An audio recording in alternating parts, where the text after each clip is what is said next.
Today on Screen It or Stream It. What's wrong? I can't quite put my finger on it, but something's fishy.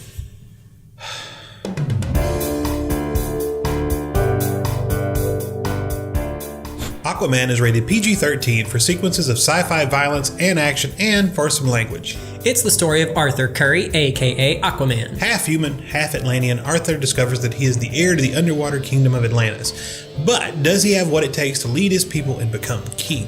That's all? I thought for sure he'd have to save the world while he's at it. Okay, yeah. On his adventure through the underwater world of the seven seas, they also have to save the world. I knew it! So, what are we going to rate this one? We decided that Aquaman is a good movie.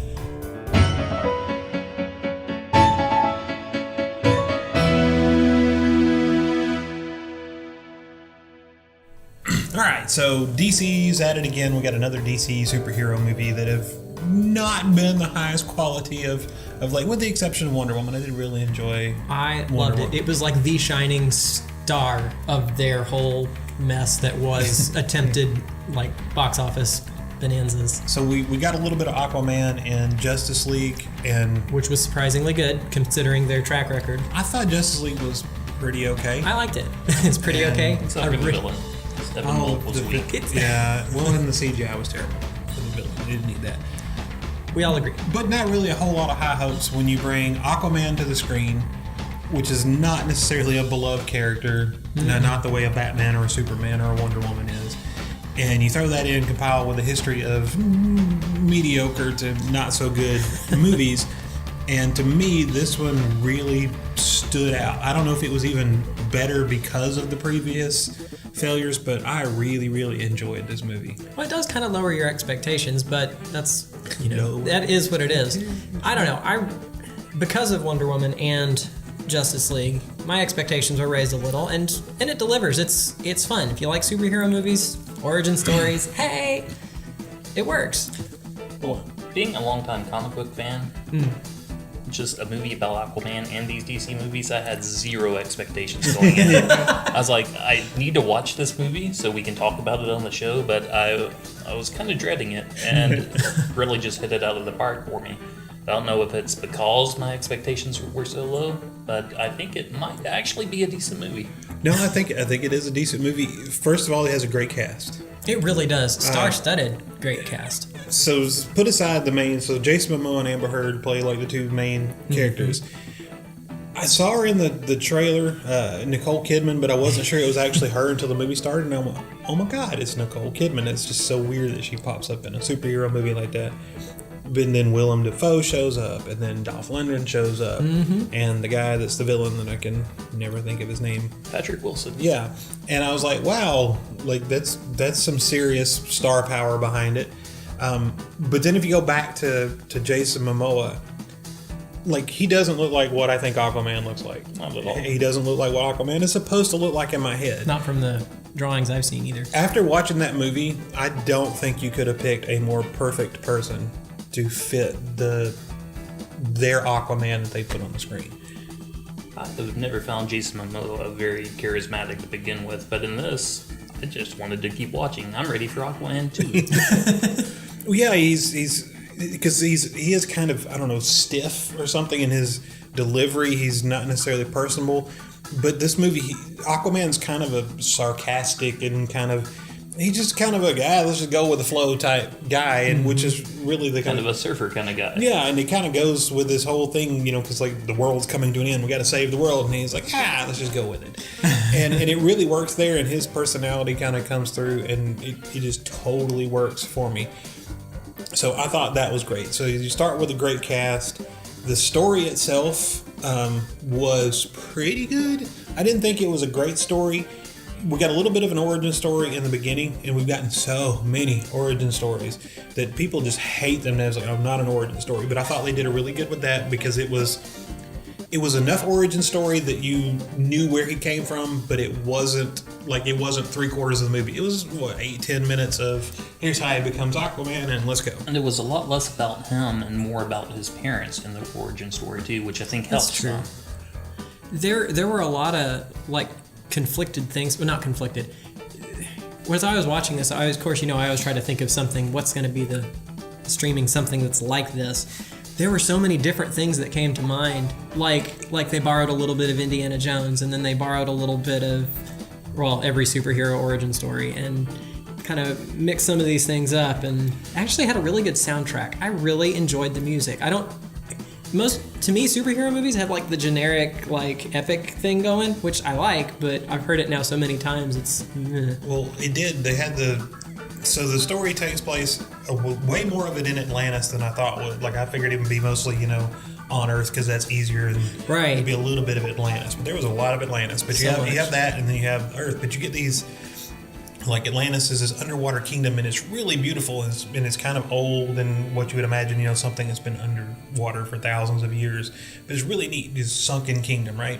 But then they come back to Earth, and they go to Italy, they go to the desert, and you get all these neat settings, and it really does, like when they're in the desert and they're trying to find this clue, it does feel like Indiana Jones. It really did. I was like, oh man. And in a good way. Yeah, in a good way. And you've got that charismatic, like the guy, like Jason Momoa does a really good job of being that guy that needs to be there for the Indiana Jones. And then there was the scene at the end, or not, towards the end, where they're being attacked by the trench creatures.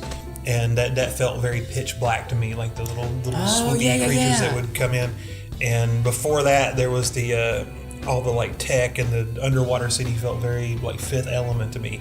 And you got kind of this mix of movies, but those are all really good movies. And if you're going to steal from and borrow from and mix that together, I thought it was great. And that mix is one of the things I like about the movie.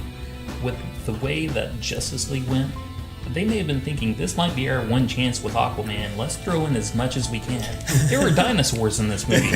Straight up dinosaurs. And there was Journey to the Center of the Earth, and then it just had so much wrapped up into it, which normally I would think so many different influences would have like just made it feel like a mismatch of nothing. But it made it feel like an adventure. But things it are worked. happening. Yeah. People are going places.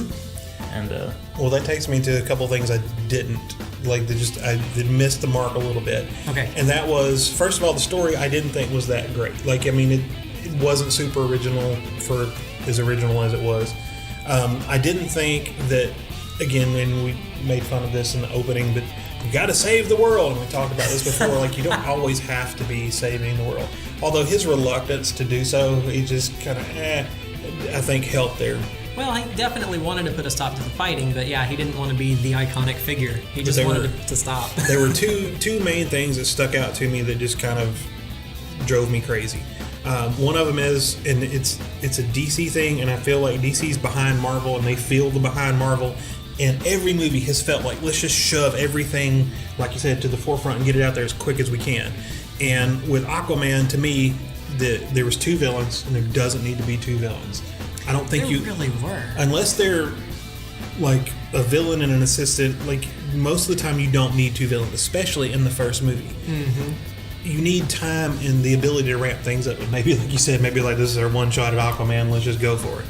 But they didn't need the Atlanteans and Manta.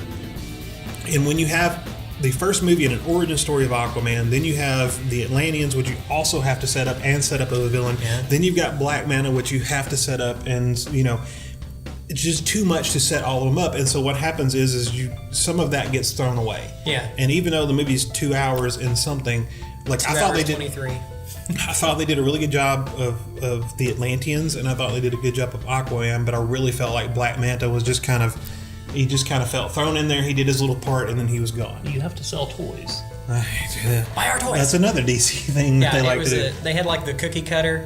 Like, here, we can easily make him have a reason.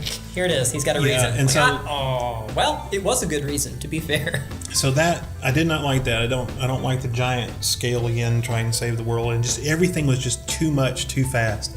And the other thing I didn't like, and it's actually one of the things I did like and I didn't, and that was the CGI. So some of the underwater stuff that is CGI was great. You're like, oh, wow, look at that. Oh, look at this beautiful. But then some of the movements underwater, and when they had to move too fast, and it was like, ooh, no, that's not good. The first time someone jumped off a pier in the movie. Oh, yeah, and it was that beautiful, it was like, way too high art. And then waits. He's like, whoa, how did you do that? Well, something else, like everything, the look of stuff makes sense when they're in Atlantis. When you take it out and put it in the real world, It looks ridiculous. It looks wrong. It doesn't make sense anymore. Yeah, it does. But yeah, so I would say overall, though, even those couple of nitpicks, I enjoyed this. This is one of my favorite movies that we saw all year long, which is not that high of praise, actually, but I really did enjoy it. It was a lot of fun, and it's up there with Wonder Woman. I'm not sure which is my favorite of the current DC movies, but I would definitely put it up there with those. Yeah, I'd have a hard time picking. I might lean toward Wonder Woman just because Gal Gadot. It's nice to do something that's different for James Wan, because he's known for scary movies. He did Saw and he did Insidious. How many surprise explosions did they? It was 3 or 4, where there's this moment happening and then boom, we're doing something else now. My daughter jumped twice, which I'm guessing is probably 2 less than you did. No, I didn't jump at any of them. I may have had a slight shudder, but because for me to really jump, there has to be some tension going on. There wasn't. I was just okay, we're fighting now. All right. And so go back to the Marvel thing. Marvel is one of the things I think they do really well. They go get a director that can direct whatever type of movie they're trying to tell. They get these, because the Marvel movies, which you got, they did the same thing, gave Patty Jenkins Wonder Woman, and we're here, go for it. Yeah. I thought that worked really well. You kind of have to get somebody that's in charge, put them down and go, here, go for it. But then, I don't know if it's Jeff Johns for DC, but Marvel has Kevin Feige, who's also there to go, no, that doesn't fit the Marvel universe. No, that's not true to our characters. And to kind of rein them back a little bit. And I think that's a good mix. We got a guy that can do it, and let's just, keep him on track without being super, no, you can't. Yeah, just keep him steered in the right direction. Well, do y'all have anything else on Aquaman? Nope. Who wants to go first on the streaming it. option? I liked it. It was fun. But if you don't want Under the Sea fun, or maybe a different Under the Sea fun, that same kind of rip-roaring, rollicking good time, what do you got for a streaming option? I'll let you go first. I do not have one. Ha! All right, you go first. Okay. Like I said, there was such a mix of things that it was kind of hard for me to coalesce it down to one thing that felt right. So I'm kind of going with the combination of a little bit of family drama, which they had that. Yeah. The kind of brothers against each other. And the kind of reluctant king, sort of. Not in Aquaman, it wasn't so much fulfilling a prophecy, just his mom's hopes. But I'm going with The Lion, the Witch, and the Wardrobe, which I think's a weird, out of the way pick, but it kind of had a really great soundtrack. They both did, and then the reluctant king and the secret world. It was in a wardrobe instead of under the sea, but kind of it just gave me a similar vibe. If I had to pick one, I like the Lion, the Witch, and the Wardrobe better, but they're both good. Nah, Aquaman is better. Fight! So I'm going to go with Guardians of the Galaxy. Hey! It's another superhero movie, and it's a Marvel movie, I know, but at the same time, you got that main character, and Chris Pratt also does that smarmy, whatever type thing really well, and I got kind of the same feel. It had that kind of lighthearted, even though there's these terrible stakes and the world's coming to an end. Still a lot of lighthearted and fun characters with lots of explosions and things blowing up, and it is really the same feeling from both those. So I say Guardians of the Galaxy. All right, I think I'm just gonna go simple here and go with basically any King Arthur movie you can think of. Just because they're named Arthur doesn't mean it does make it easy, but we'll go with Excalibur because that's probably the best of them.